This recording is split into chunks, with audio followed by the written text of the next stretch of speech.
నాకైతే ఈ ప్రపంచంలోనే నాకు ఆధారం లేదు, నా మొగ్గిన ఆధారం లేదు. బతుకుతా ఉండే నేను వంశపరంగా ఈ ఆస్తి నుంచి నేను బతుకుతా ఉండేది.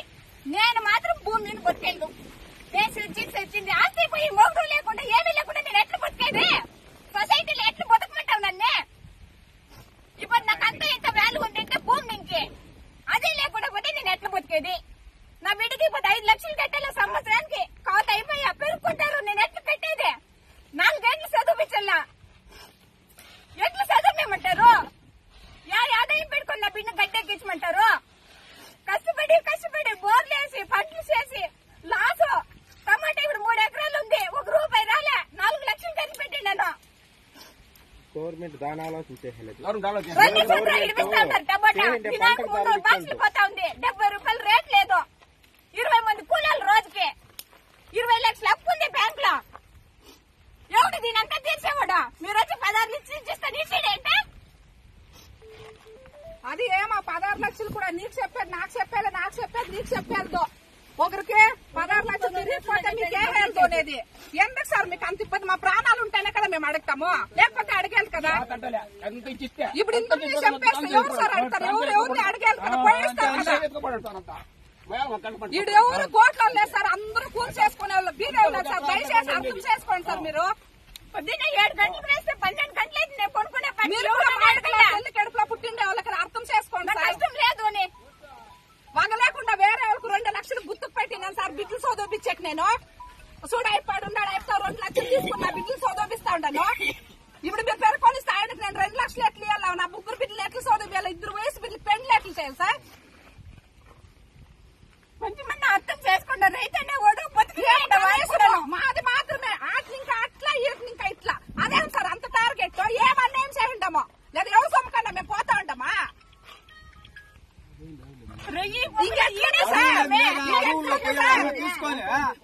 న్యాయం చేయండి సార్. మీరు గవర్నమెంట్ ఆఫీసర్ కదా, బీదోళ్ళకి న్యాయం చేయండి. దయచేసి మా బీదోళ్ళని అర్థం చేసుకోండి. లేదు మాకు కూడా శాంశాన ఉంటే వేరేగా ఉంటే తీసుకోకండి సార్. మేము వద్దంటే మాకు ఉండేది 1.5 ఎకరా సార్. అది చూస్తే మాకు జూన్మే లేదు. విద్యుత్ తోడుకుని అడుగుతూనే పోవాలా. నా కొడుకు కొడుకుంటేది వాడు నన్ను చూస్తాడని ఏం గ్యారెంటీ? ఇప్పుడు నేను రెక్కలించి వాడు కష్టపడి సాగుతా ఉన్నాను, చదివిస్తాను. వాడి రెక్కలు వస్తే వాడు పోతాడు దేశ పెట్టి. నా మొగ్గునికి ఎవరు నాకెవరు? ఎట్లా నేను బతికేది? నాకంటే ఇంత ఆధారం కూడా లేకుంటే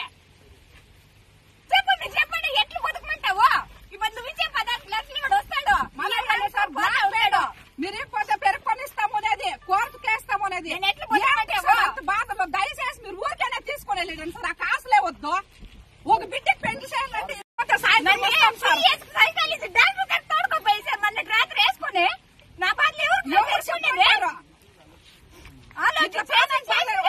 మాకేమన్నా అయిపోయాయి కదా. మీ గవర్నమెంట్ మా బిడ్డలు చూస్తుంది సార్.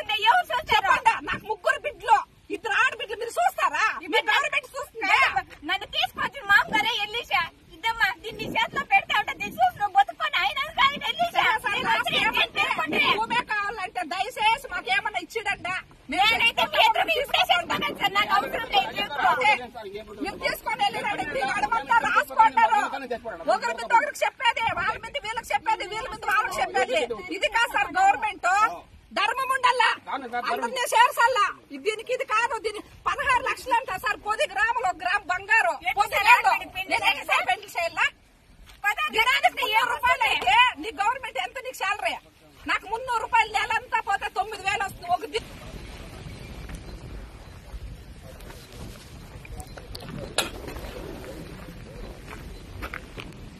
చేసుకోబడి నా భూమి లేదు అని నేను లేదు. ఇది మాత్రం వాస్తవము. అంతే నేను చెప్పాను లాస్ట్కి.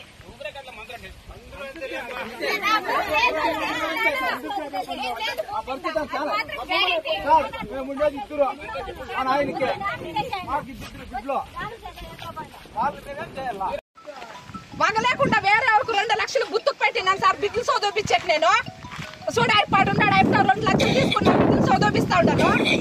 ఇప్పుడు మీరు పెరుకొని స్థాయికి నేను 2 లక్షలు ఎట్లు ఇవ్వాలి? నా 3 బిడ్డలు ఎట్లు చదివియాలి? 2 వయసు బిడ్డలు పెళ్లి ఎట్లు చేయాలి సార్? కొంచెం అర్థం చేసుకుంటా. రైతనే ఓడు మాది మాత్రమే ఇంకా అట్లా ఇంకా ఇట్లా అదేం సార్ అంత టార్గెట్? ఏమన్నా ఏం చేయండమో లేదా ఎవరు సొమ్మకన్నా మేము పోతా ఉంటామా?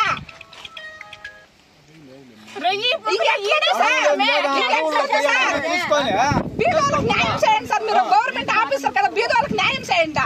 దయచేసి మా బీదోళ్ళని అర్థం చేసుకోండి. లేదు మాకు కూడా శాంతి ఉంటే వేరేగా ఉంటే తీసుకోపోండి సార్. మేము వద్దంటే మాకు ఉండేది 1.5 ఎకరా సార్. అది ఇస్తే మాకు జూన్ లేదు. బిడ్డలు తోడుకుని అడుగుతూనే పోవాలా. నా కొడుకు కొడుకుంటేది నన్ను చూస్తాడని ఏం గ్యారెంటీ? ఇప్పుడు నేను రెక్కలు ఇచ్చి వాడు కష్టపడి సాగుతా ఉంటాను, చదివిస్తాను. వాడు రెక్కలు వస్తే వాడు పోతాడు దేశం పెట్టి. నా మొగనికి ఎవరో నాకెవరో ఎట్లా నేను బతికేది? నాకంటే ఇంత ఆధారం కూడా లేకుంటే భూమి మీద ఎట్లా ఏది చట్టం ఉంది? ఎట్లా ఒకవేళ అంబేద్కర్ ఏమన్నా అట్లా ఏమన్నా రాసి ఇచ్చినాడా? ఇదే మరి చట్టం 2013లో ల్యాండ్ అక్విజిషన్ యాక్ట్ పెట్టారు. 4 రకాల సందర్భాల్లో ప్రభుత్వం అందులో ఒకటి హార్బర్లు కానీ మొత్తం 6 రకాల్లో ఒకటి ఎయిర్పోర్ట్ కానీ హార్బర్లు కానీ.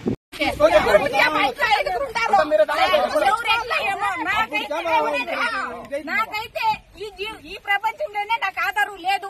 నా మొగని ఆధారం లేదు. బతుకుతా ఉండే నేను వంశపరంగా ఈ ఆస్తి నుంచి నేను బతుకుతా ఉండేది. నేను మాత్రం భూమిని బతికేదు. తెచ్చింది ఆస్తి పోయి మొగడు లేకుండా ఏమీ లేకుండా నేను ఎట్లా బతికేది? సొసైటీలో ఎట్లా బతకమంటావు నన్నే? ఇప్పుడు నాకు అంత ఇంత వాల్యూ ఉంటే భూమి ఇంకే అదే లేకుండా పోతే నేను ఎట్లా బతికేది?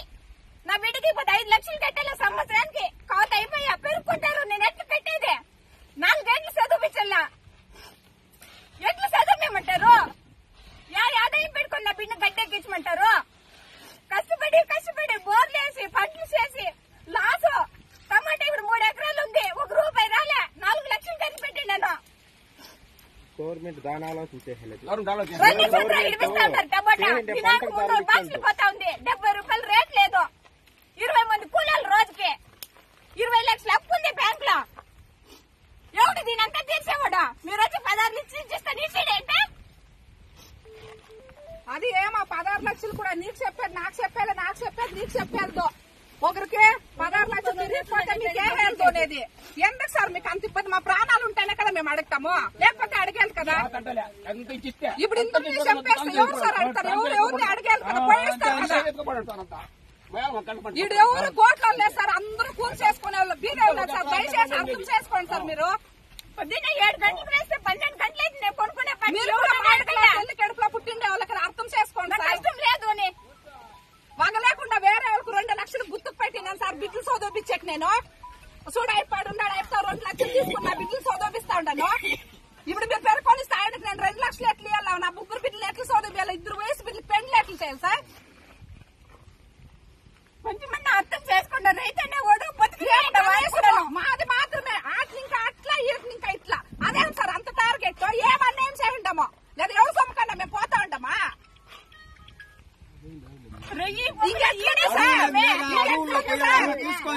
బీదోళ్ళకి న్యాయం చేయండి సార్. మీరు గవర్నమెంట్ ఆఫీసర్ కదా, బీదోళ్ళకి న్యాయం చేయండి. దయచేసి మా బీదోళ్ళని అర్థం చేసుకోండి. లేదు మాకు కూడా శాంతి ఉంటే వేరేగా ఉంటే తీసుకోపోండి సార్. మేము వద్దంటే మాకు ఉండేది 1.5 ఎకరా సార్. అది ఇస్తే మాకు జూన్ లేదు. బిడ్డలు తోడుకుని అడుగుతూనే పోవాలా. నా కొడుకు కొడుకుంటేది వాడు నన్ను చూస్తాడని ఏం గ్యారెంటీ? ఇప్పుడు నేను రెక్కలు ఇచ్చి వాడు కష్టపడి సాగుతా ఉన్నాను, చదివిస్తాను. వాడు రెక్కలు వస్తే వాడు పోతాడు దేశం పెట్టి. నా మొగనికి ఎవరో నాకెవరో ఎట్లా నేను బతికేది? నాకంటే ఇంత ఆధారం కూడా లేకుంటే చెప్పండి ఎట్లు బతుకమంటావు? ఇప్పుడు నువ్వు ఇచ్చే 16 లక్షలు వాడు వస్తాడు. మళ్ళీ సార్ బాగా మీరు పోతే పెరుక్కొని ఇస్తాము అనేది, కోర్టుకి వేస్తాము అనేది. నేను ఎట్లా